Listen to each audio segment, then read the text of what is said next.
2,000 million or so years ago, two galaxies were colliding, or rather were passing through each other.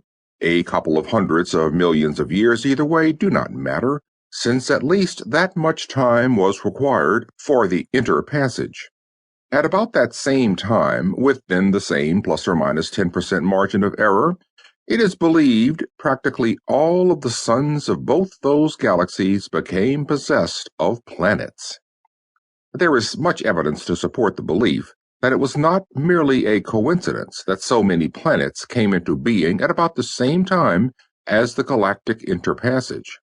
Another school of thought holds that it was pure coincidence that all suns have planets as naturally and as inevitably as cats have kittens. Be that as it may, Arisian records are clear upon the point that before the two galaxies began to coalesce, there were never more than 3 solar systems present in either, and usually only one. Thus, when the sun of the planet upon which their race originated grew old and cool, the Arisians were hard put to it to preserve their culture, since they had to work against time in solving the engineering problems associated with moving a planet from an older to a younger sun. Since nothing material was destroyed when the Eddorians were forced into the next plane of existence, their historical records have also become available. Those records, folios and tapes and playable discs of platinum alloy, resistant indefinitely even to Eddor's noxious atmosphere, agree with those of the Arisians upon this point. Immediately before the coalescence began, there was one and only one planetary solar system in the second galaxy, and until the advent of Eddor, the second galaxy was entirely devoid of intelligent life. Thus, for millions upon untold millions of years, the two races, each the sole intelligent life of a galaxy, perhaps of an entire space-time continuum, remained completely in ignorance of each other. Both were already ancient at the time of the coalescence.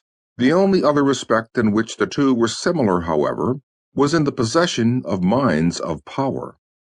Since Arisia was Earth-like in composition, atmosphere, and climate, the Arisians were at that time distinctly humanoid. The Eddorians were not.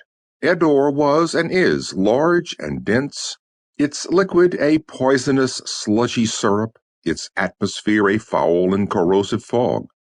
Eddor was and is unique, so different from any other world of either galaxy that its very existence was inexplicable until its own records reveal the fact that it did not originate in normal space-time at all, but came to our universe from some alien and horribly different other. As differed the planets, so differed the peoples. The Arisians went through the usual stages of savagery and barbarism on the way to civilization, the age of stone, the ages of bronze, of iron, of steel, and of electricity. Indeed, it is probable that it is because the Arisians went through these various stages that all subsequent civilizations have done so, since the spores which burgeoned into life upon the cooling surfaces of all the planets of the commingling galaxies were Arisian, not Eddorian in origin. Eddorian spores, while undoubtedly present, must have been so alien that they could not develop in any one of the environments, widely variant although they are, existing naturally or coming naturally into being in normal space and time. The Arisians, especially after atomic energy freed them from physical labor, devoted themselves more and ever more intensively to the exploration of the limitless possibilities of the mind.